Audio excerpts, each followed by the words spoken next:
So tonight's guest is somebody called Heather Christie, also known as ArchaeoPlays over on Twitch and YouTube and other places.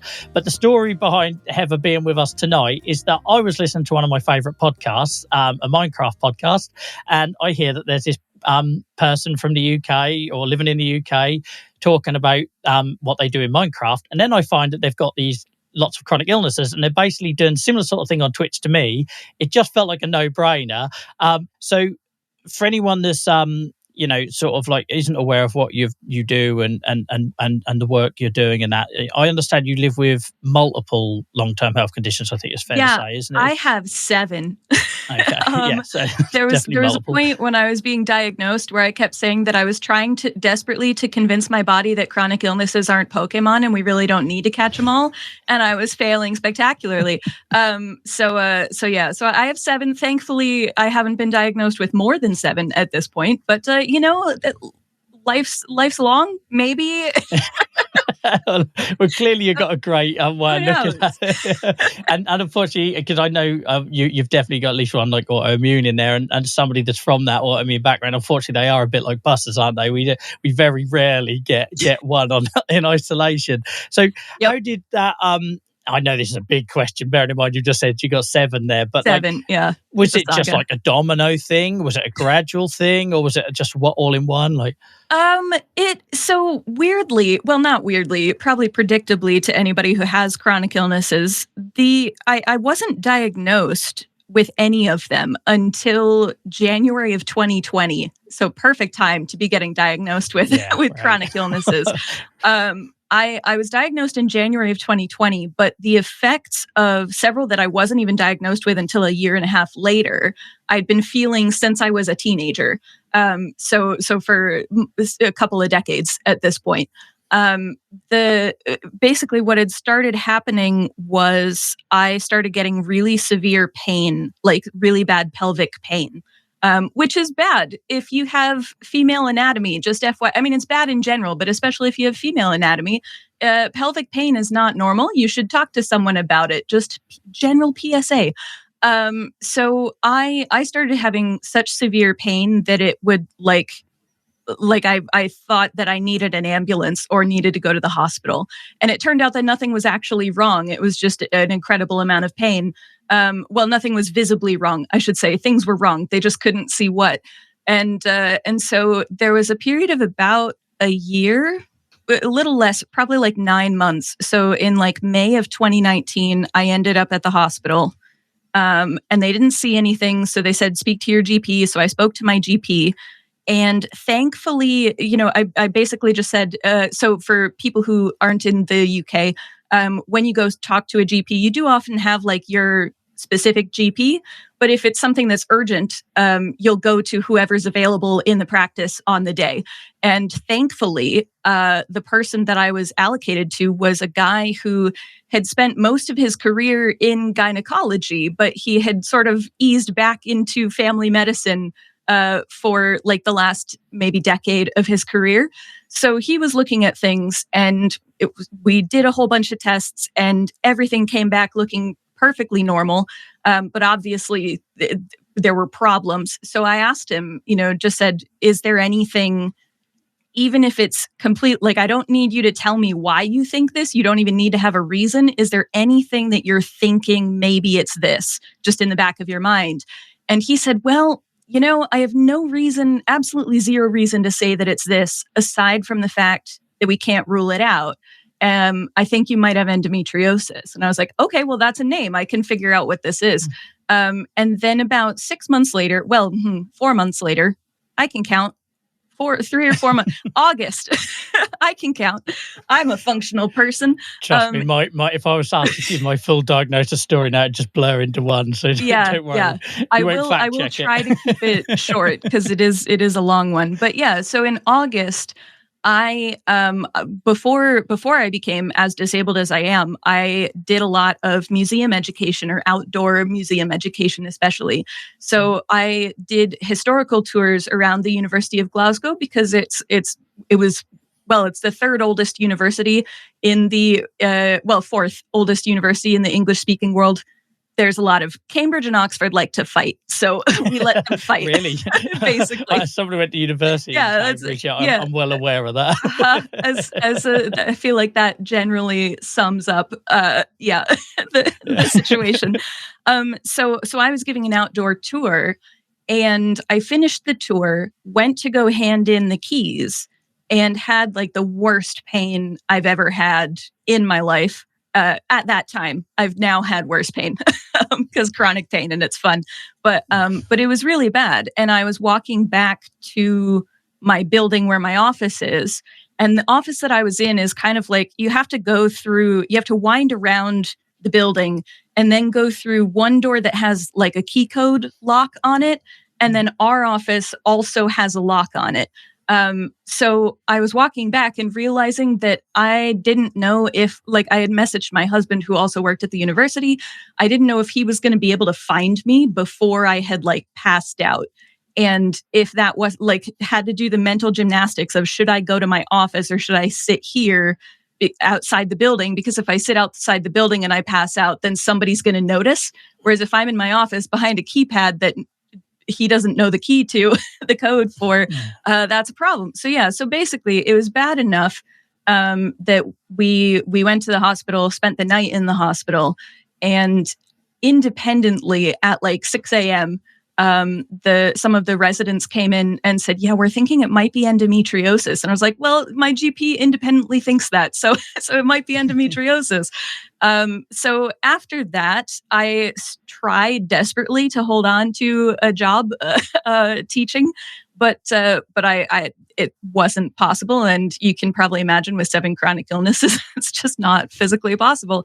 So in January, December to January of that year, so 2019 to 2020, they did an MRI. And this is something a lot of people don't necessarily know about endometriosis. There's a little bit of a misconception that it can only be diagnosed via surgery. That's incorrect. It can only be ruled out with surgery. But you can be diagnosed. If it's bad enough, you can be diagnosed with an MRI. And I was. So they did the MRI and they're like, oh yeah, no, it's everywhere. So no wonder you're in pain. And I was like, oh, thank you. Okay. Vindication, validation, helpful. I was going to say, how did that make you feel? Like, because sometimes, like I've been through that where you feel like a fraud, or maybe I don't know, you can even get to the dark places where you start thinking you're like too weak, and maybe that's why you're feeling so much pain. And how did that feel?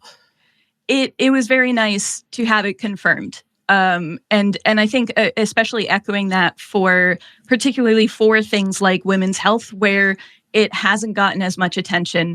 And there is this sense of, oh, well, you're in pain every month. Everybody's in pain every month. It's like, no, you don't understand. Like there are different levels of pain. It's very much if you're in so much pain that ibuprofen doesn't cover it, then you should talk to someone. You should really talk to someone. So thankfully that GP spotted it early. But they diagnosed me. They're like, yeah, you have stage 4 endometriosis, which doesn't mean, so the stages in endometriosis correspond to the degree of symptoms that you're experiencing, not necessarily,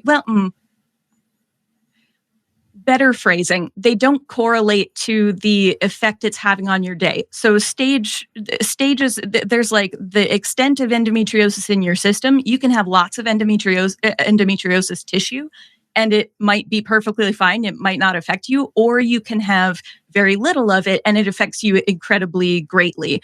I had a lot and it was affecting me greatly. So that was fun.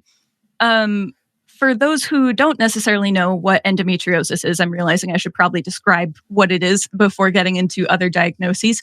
Endometriosis is a condition where tissue that is similar to the tissue that grows in the lining of the uterus grows outside of the uterus. It grows anywhere else in the body that it darn well pleases. And the problem there is that it tends to behave like tissue that is inside the uterus. So you can imagine every month it tries to do a certain thing that is very painful. Additionally, it likes to stick to things. So apologies for the graphic description, but it effectively glues your organs together in very painful ways, because your organs aren't supposed to be glued together, and they try to move in a way that doesn't account for being glued together. And so there's a lot of pain. It's a very painful condition. So I had Can I just say, first of all, you're doing my job for me. Like, can you come on every week? Like, the fact that my next question was, could you maybe tell us a little bit about what it I was is? about to move on. I was like, you're brilliant. I'm going to sit back. I'm going to get comfortable, and you just go. So I was diagnosed with that in January of 2020, and I was referred for urgent surgery in January of 2020. And obviously 2020 didn't mean that this urgent surgery happened urgently, because 2020 was 2020. So I didn't get surgery for 16 months. So I was sitting for 16 months with my organs glued together. And it was... Are you in the UK at this point? Yes. Yes. Yeah. I was going to say welcome to the UK, but I thought I'd just... Yeah. Yeah, that's right. Especially with that level of pain, because I've been there where that you know you're going to pass out or be sick, or like my wife knows if I'm vomiting, then my pain is like the highest. So that level of pain, until you've experienced it, is just something else, isn't it? So the amount of pain where you can't form words anymore and you don't understand words anymore, that's a something else. It's something else. So they referred me for urgent surgery. Obviously, COVID happened, and so urgent surgery didn't happen. And also in the UK, when you're referred for urgent surgery, depending on the condition, it can can take a while to get urgent surgery anyway. So basically, May of 2021, they were finally able to actually operate, and I think I may have even, they may have jumped me in the queue a little bit, because by the spring of 2021, it was affecting all of my other systems. So I was not a functional human, and I had been on really heavy painkillers for a year and a half, and it was bad. I just had no idea it was that far reaching. Like my own sister has it, and I see the horrific pain, and and I hear about the fallout and the issues it causes, but I had no idea it could be that far wide reaching. Yeah. So for fun information for everybody, you can have endometriosis in your nose. Or your throat. It can be in your spine. It can be anywhere. It'll go anywhere. And removing the requisite organs, or the responsible organs, doesn't do anything. So it's just gonna happen regardless.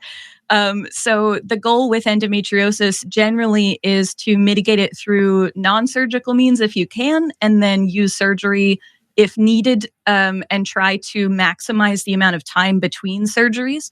But generally speaking, if you have endometriosis, you're probably going to need multiple surgeries every 3 to 5 years for the rest of, for most of the rest of your life, basically.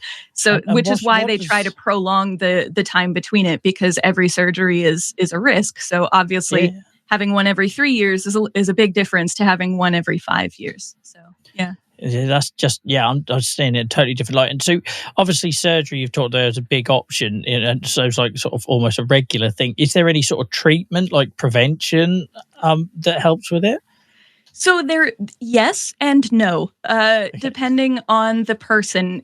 One of the difficulties with endometriosis is that it's so poorly understood. Even though it's probably one of the better understood chronic illnesses in gynecology, it's still not very well understood. And part of that is because different people react differently to different types of treatments. So for some people, dietary changes are all they need, and that's generally fine for them. And then there is a point at which the tissue continues growing, so you will eventually need surgery. But to really mitigate the day-to-day symptoms, dietary change might be all that some people need, or it could be some regular pain assistance, or helping with sleep or something. A lot of people will go on to hormonal medication, so various types of birth control. That does not work for me. My body does not like female hormones, it turns out. So, which we'll get to. Don't worry. There's a reason. But yeah, it very much didn't help me at all. It just made things worse. We've tried 3 or 4 different types of hormonal birth control stuff, and no, It's like the worst. That trial and error thing, though, is horrendous with chronic illnesses. We don't talk. We should maybe do an episode just on that. On the trial and error. Arrive and to well managed, if at all, because that journey's horrible. So yeah, it's rough. It's a rough journey. So I had basically they operated in May of 2021. And when the surgeon met with me after surgery, she was like, okay, so you definitely have endometriosis. I mean, you didn't need me to tell you that. We've taken care of that we can see so far. But you definitely also have PCOS, or polycystic ovary syndrome, which is chronic illness number 2, which is basically a condition where there are various reasons that this happens, but basically your ovaries end up with lots of cysts on them. And those are very painful, as you might imagine. Having cysts on any organ is painful, and because ovaries move a bit, the cysts end up getting agitated a lot. So PCOS, and part of it is that, but this is what I was talking about with hormones. I also hormonally have PCOS. So there are like 3 different ways that you can be diagnosed with PCOS. Well, 3 different criteria, and you have to meet 2 of them basically. So you have to have polycystic ovaries, or you have to have abnormal hormone levels for women. And there are a couple different hormones, and I won't get into the details because we'll be here all night. But there's a hormonal thing, or you have irregular cycles, basically. Okay. So I had the polycystic ovaries and the hormonal stuff, and you can have all 3 of them, but you only need 2 to be diagnosed. Okay. So basically, in surgery, they were like, well, we were in that area, we could see you had polycystic ovaries. It doesn't take a rocket scientist to figure that out. So yeah. And then they also said, we're looking at those organs, you also almost certainly have or will imminently have adenomyosis. Adenomyosis is basically the same thing as endometriosis. And if you thought the graphic descriptions were done, I'm sorry. No, you go for it. We're not here to sugarcoat stuff. We're here to get people to sit up and listen. Adenomyosis is the same as endometriosis, and the only way that they differ is in where they happen. So endometriosis, the tissue grows anywhere outside of the uterus in the body. For adenomyosis, it grows through the uterus. Like it goes through the wall of the uterus. It will just eat right through it, which is great. Adding additional pain and misery. I can say, I'm sure that's not a walk in the park. Yeah. So effectively at the time of surgery, they were saying, well, it's not clear that it's, actually actively going through yet. Obviously, we're not going to biopsy your uterus or anything to check. But you probably within the next few months, you will probably have symptoms that are very clearly adenomyosis. And that did happen. So that's another one. And both of those, again, PCOS and PCOS is often a dietary mitigation kind of thing, although that's one of my medical horror stories. The surgeon was not a PCOS specialist, and she told me to go on the strictest keto diet possible to treat PCOS, and she told me to do it immediately after surgery. And for those who don't know, a keto diet basically is mimicking starvation in the body without actively necessarily starving you, but it's basically starvation. And so telling anybody to do that without proper dietary assistance is a problem, but especially telling someone to do that immediately after surgery with the threat of heart attack and diabetes, really bad. And you need your strength to recover. That's mad. I continued asking them for assistance in it, other than just the app that they recommended, for a full year. Don't give people the benefit of a full year. Don't do that to yourself. They just kept not giving me assistance, and then eventually said, well, we're not PCOS specialists, so you really need to talk to a PCOS specialist. I was like, why didn't you say that to my GP? Yeah. Or to me, to anybody? So that was that. At this point, that is one of the downsides. And I think I don't talk about this like ever really, but I now have a very poor relationship with food. as you might imagine. So, oh yeah, no, it's just yeah. understandable. So it's getting better, but it is something with chronic illness that's a lot of the time the treatments that we try or the things that we're told to do end up creating issues themselves. And some of those are like actual physical issues, and some of those are mental issues. And it's awful. So if somebody tells you to try keto and doesn't put you in touch with a dietitian, have them write to your GP about it. And if they don't write to your GP, don't do it. Yeah, that would be my advice. It's not worth it. This is where the regulars hear me go off on my Instagram rant about people calling themselves advocates and then prescribing that sort of stuff, and that's just it just shows how dangerous it is. And I think in the world we live in at the moment, it's scary how quickly someone can just chuck a title and start throwing that sort of information out. And in fairness to the surgeon, they are an endometriosis specialist. They're very good with endometriosis. They're not very good at all with PCOS.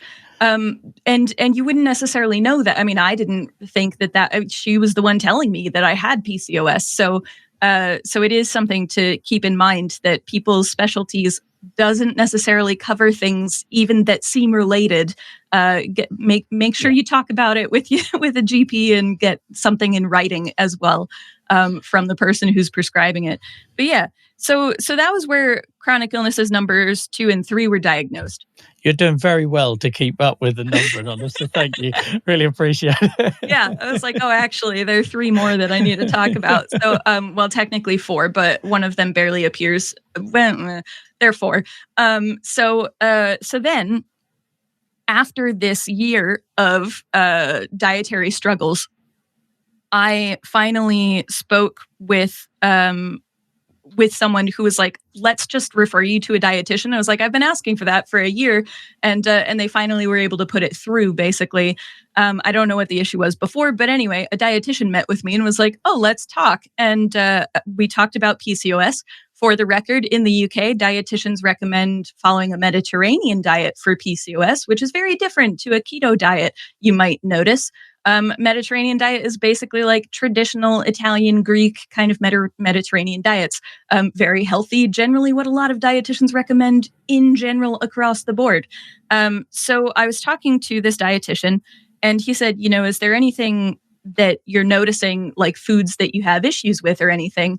And I said, well, yeah, stuff like it's stuff with like onions or mushrooms or like sometimes garlic. And he was like, oh, that's sounding a lot like IBS. And I was like, oh, I mean, like, okay. And he said, how about you try doing a low FODMAP diet and see what happens.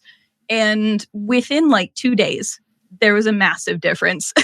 Oh, really? Oh, wow. Yes. Yeah. And that was something where I'd been having those kind of digestive issues since I was a teenager, since I was like 13 years old. And he was the first one to be like, oh, maybe actually you have a serious digestive system issue. Like, oh, thanks. Wonderful. So he was like, yeah, try this and see what happens. And it helped enormously. And that was probably the thing that allowed me to actually be a streamer and be a YouTuber because before that, I was far too ill to do much of anything. But yeah, so that was kind of like summer of 2022. And around the same time, was it around then? I guess actually I skipped over another chronic illness. I forget when it happened. You're sharing so much. I really appreciate it. So don't apologize. Yeah. I skip over stuff. So basically, interstitial cystitis got diagnosed between the PCOS adenomyosis nonsense and the IBS nonsense. Interstitial cystitis happened. So basically I was continually having additional pelvic pain, basically. And it seemed connected to my bladder in a way. So, basically GP and I did some tests. It seemed like basically pointing in the direction of interstitial cystitis, which is also called, like, I think, bladder pain syndrome, BPS or something. Basically, your bladder hurts for reasons unknown. sometimes. That's effectively what it is. And it can be extra painful when your bladder is doing its job of what it's supposed to do in a daily function. It can also just hurt a lot when it's not doing much of anything. It just hurts. And sometimes it can be brought on by things you're eating as well. So for example, if you have tomatoes, that can exacerbate it if you have like a tomato sauce kind of thing. But also it depends because different people react differently and it's not well known. And it's one of those things where technically it's not officially diagnosed because the only way to officially diagnose it is through like a surgical biopsy. And my GP was like, yeah, no, we're not. No, that's not worth it. We're just gonna say you have enough going on in that region that you probably have this. And I'm like, okay. So then the IBS diagnosis happened, and the dietitian actually said, interstitial cystitis and IBS are often comorbid. So I'm not surprised to hear that you have that as well. I was like, oh, okay. So and then IBS is also comorbid with things like PCOS and endometriosis. They're all connected because they're all in the same area. Because that's where all the organs are for fun reasons. Whoever designed humans the way they are, I would like a word about efficiency and safeguarding. And biology is my enemy at times. Yeah. And then in like October of 2022, I had severe like upper abdominal, kind of like rib cage area pain. Right, yeah. And that was unusual. And basically I ended up at the out of hours GP again and everything. And they scheduled me they were thinking that I might have gallstones. And okay. I said this to my GP and she was like, okay, if you have 6 chronic illnesses and you have gallstones, I don't know what to tell you. I don't know. I mean, like, that's fair. Yeah. So yeah. And then I went for like an ultrasound and they're like, yeah, you have gallstones. I'm like, well, GP, you're never going to guess. But yeah. But then they referred me to a gastro specialist to talk about like next steps. Because basically with gallstones, there's the main way to resolve it is through surgery, but only if it's really affecting your day. And I met with the specialist and he said, well, actually, a lot of the symptoms you're describing that are in that area are actually more consistent with IBS symptoms that are maybe a little bit exacerbated by the gall. So you definitely still have this issue and it may flare from time to time, but it is not nearly so bad that we need to like remove your gallbladder. So I was like, oh, okay, well, that's great. So those are the 7 chronic illnesses. That's just my first question. How do you, like, if I'm sitting at home watching this, I'm thinking like, how do you know what's flaring? What's like, can you tell the difference in pain? Like, 'cause everything's so close together there, isn't it? Like, that's an excellent question. I can sometimes, and sometimes I can't. Part of it is that like when the endometriosis and the PCOS are flaring, they're usually flaring together. Same with adenomyosis. Like all 3 of those, they'll flare at the same time. Unless there's like a cyst that has gone off the rails or something. They're generally all at once, which means that it's extra painful, but it also means that helpfully I know that it's the 3 of them doing their thing all at once. When with the digestive stuff, though, that just doesn't function on a daily basis. So there's an element of like there, and it's not particularly awfulness. It's it's mostly what it is like I'll sit down. I'll have like my husband and I will have cooked something and we'll be sitting down to eat it, and I'll have like 2 bites of whatever we're eating. And then my brain is just like, yeah, we're done. We're not eating more of this. Nope, sorry, can't do it. And I'm like, oh, okay, wonderful. I've got like a full plate of food here and I can't do anything with it. Or it'll be like days at a time where my brain will just be like, yeah, no, we're not eating anything but granola bars or toast for 3 days. It must be hard when you associate with that pain. Do you know what I mean? Like as somebody that, so when my pain really spikes, I can vomit, and then I won't want to do certain things because I will feel sick. And I know, walking the dog doesn't make me feel sick, but it's like that safety mode, isn't it, that your brain goes into? Yeah. It's yes, there you find the foods that are like foolproof for you, I think is Yeah. a, I don't know if that's a proper term for it, but basically like the foods that you like, there are certain things that I know my stomach and my brain will always accept without Yeah. question. One of those is tea, one of those is granola bars, one of those is toast. So or like white rice usually. But yeah, anything else, I always have those stocked in the house somewhere, and then hope that I can have a vegetable or something, and Yeah. that I can have, like today I had an apple. That was great. I had an apple for the first time in like 3 weeks or more. It's been a long time since I've had fruit. So it's yeah, it's a little bit rough because the like you can imagine if you're having flares every week or every other week where you're not able to eat much more than granola bars, your body doesn't do so hot. Yes. But helpfully the dietitian that I was talking to, he was, I was feeling kind of like, oh, my nutrition is tanked, and he said, well, yeah, that's true. However, the choices that you're making, like when you're in a flare and you're needing to make food decisions, you're not making the decision between a healthy meal and a granola bar. You're making the decision between a granola bar or nothing. And that helped reframe everything to a point where it just took all of the feeling of guilt away from those kind of flares. And I eat a lot of granola bars. Not gonna lie, there are a lot of granola bars. But I don't. That word guilt though comes up on the show so many times. Where someone will flare, they'll blame themselves, or unfortunately, a medical professional at some point has made them feel like they did something to cause it, and then it sticks with people. So that word is very common. And I think it's also common, like for people with chronic illnesses, certainly for people who become disabled over the course of their life. And I think that applies to chronic illness, but I also think it's wider ranging than that.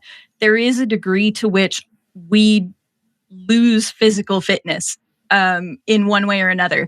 And society is like, you must be physically active and physically fit or you're not a good enough person. So it can be really difficult not to internalize, the changes that you're seeing with your ability to do things and make that, it's really difficult to not let that translate into you're a terrible person and you're failing. And as an overachiever, it's a problem. And so I feel like that dietitian, like there are certain medical professionals that I can point to that changed things drastically for me in a positive way, and he's one of them. Just from saying that one thing of like, you're not choosing between a healthy meal and rice, you're choosing between rice and nothing. So if your options are rice, a granola bar, some toast, or nothing, pick the one that has the most nutrients that you haven't had recently.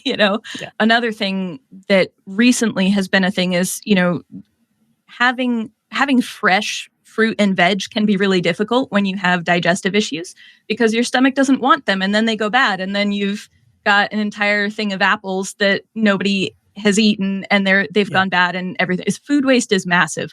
And so we try to reduce it as much as we can. And one way to do that, for example, is to have something like apple juice instead of fresh apples.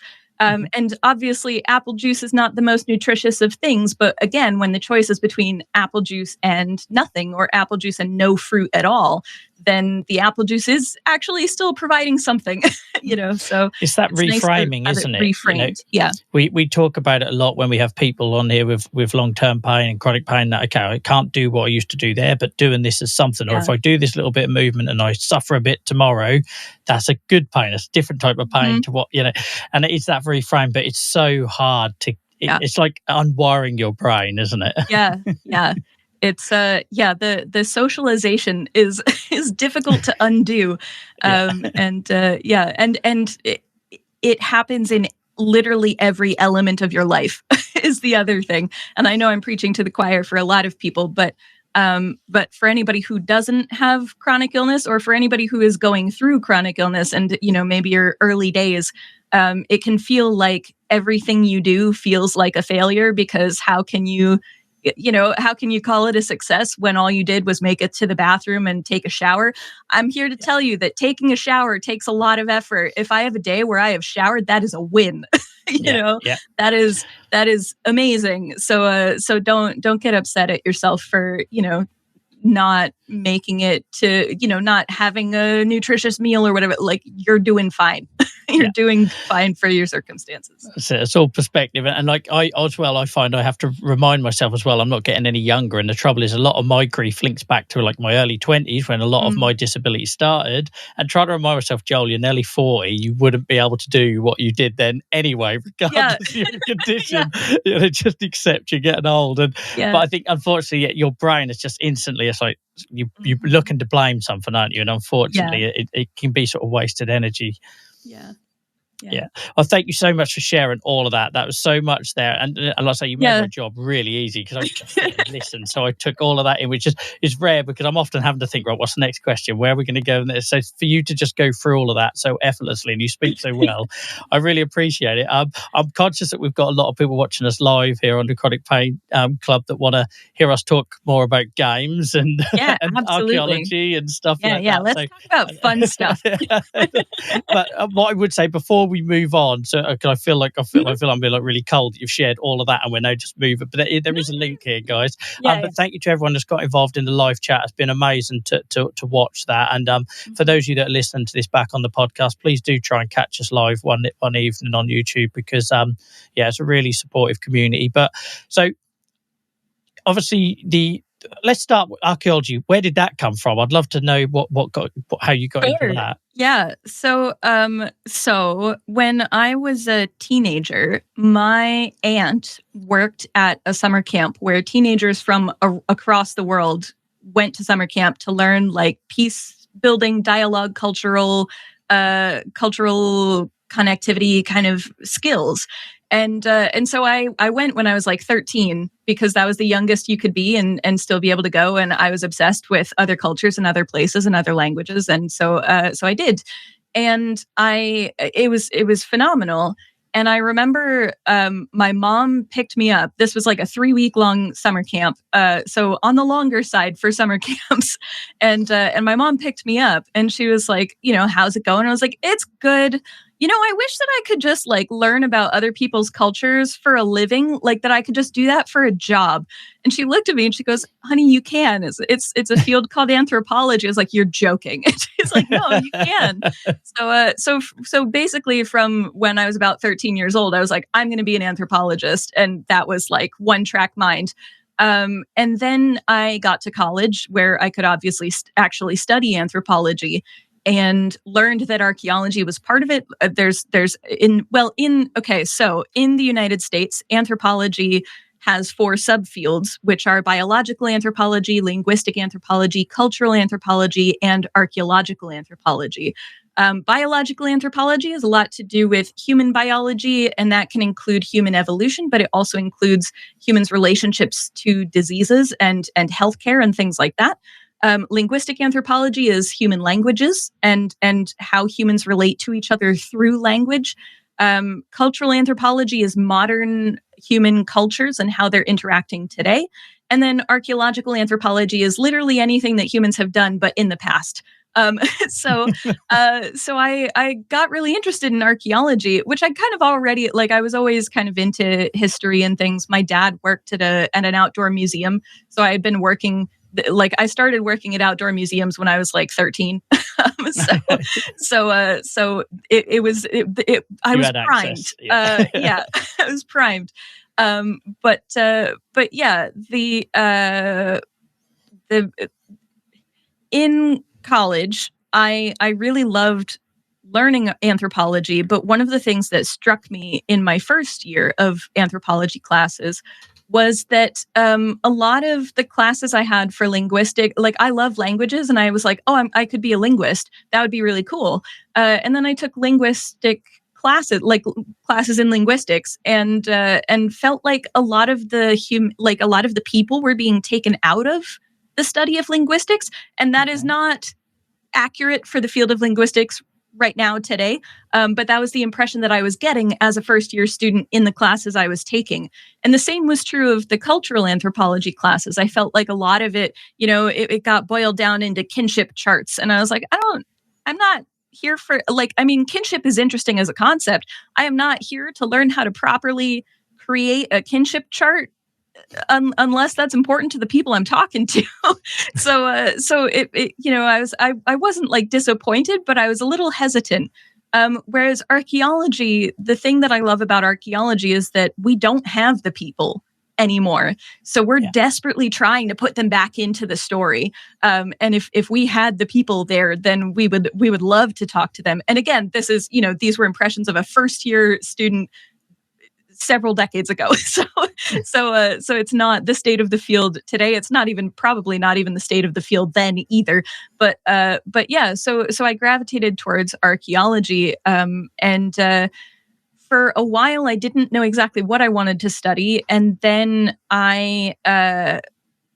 okay, all right. This is where you're going to learn that I'm a massive nerd. If you didn't guess that already from the PhD in archaeology, we're both streaming Minecraft. Like we can't. That too. That too. That's true.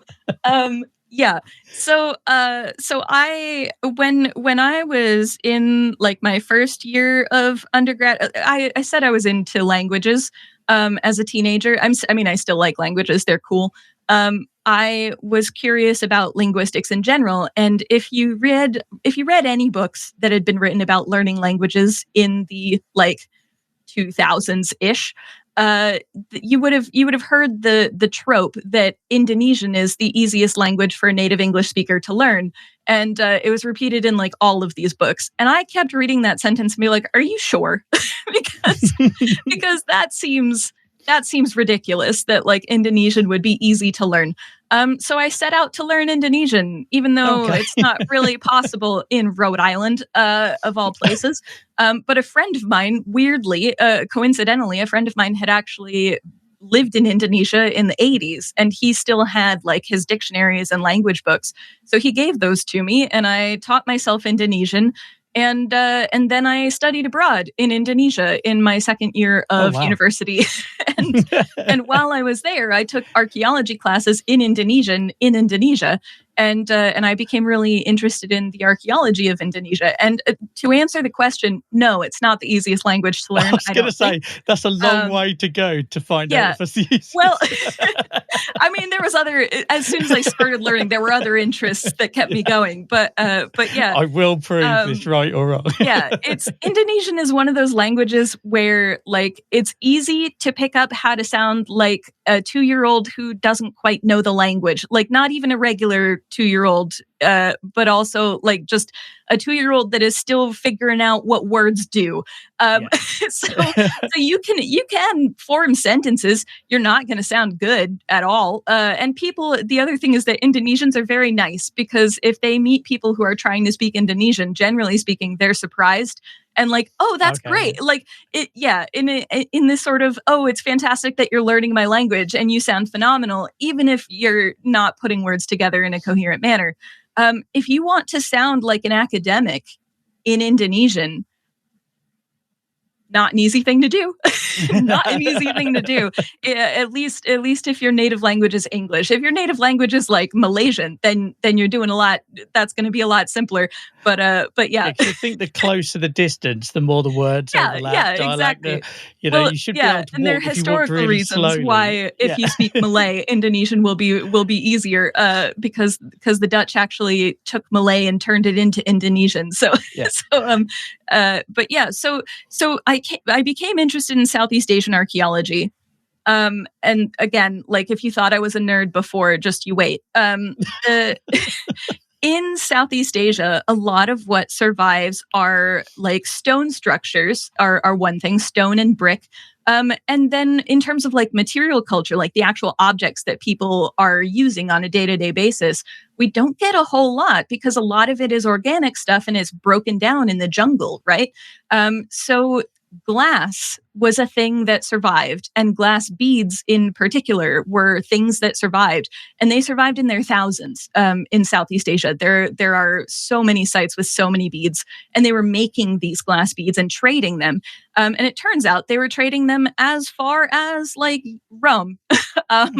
Yeah, they a seafaring ship in the late sort of 8th to 9th century in Indonesia could make it from Indonesia all the way to Madagascar without stopping, so long as they used the monsoon winds. And we know this in part because they drew it, they carved it on various temple walls, but also because some archaeologists recreated the boat and they did the trip, and they're like, yeah, no, this is possible. So, yeah, we definitely don't give people enough credit for what happened before us. Yeah, it's like a theme, isn't it? Yeah. So I became very interested in glass beads and sort of long distance trade between Southeast Asia and the surrounding kind of regions. And then there was a point at which I sort of felt very out of place doing archaeology in Indonesia, which is nothing against Indonesia or Indonesians. They're phenomenal. Really, I was looking around and seeing that Indonesia has a lot of really fantastic archaeologists who are from Indonesia and talking about Indonesian ancient culture.